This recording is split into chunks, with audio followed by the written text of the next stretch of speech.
આફ્રિકાના યુગાન્ડા અને કોંગો સહિતના દેશમાં ફેલાયેલા ઇબોલા વાયરસના ખતરાને પગલે ગુજરાત સરકાર સંપૂર્ણ એક્શન મોડમાં આવી છે।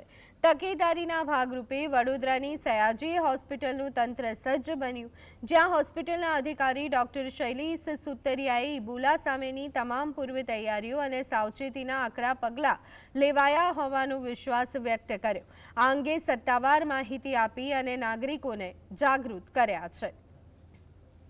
દર્દી આવ્યા છે અને સિમ્ટમ્સ નથી, પણ દર્દી એવા કોન્ટેક્ટમાં હતા કે જે કોઈ દર્દી હતું ત્યાં આગળ અને દર્દી મરી ગયું છે ઇબોલાના કારણે, તો એને આપણે ટ્રીટ કરી એટલે આપણે તરત જ એના માટે ડાયગ્નોસ્ટિક ક્રાઇટેરિયા નક્કી કર્યા છે।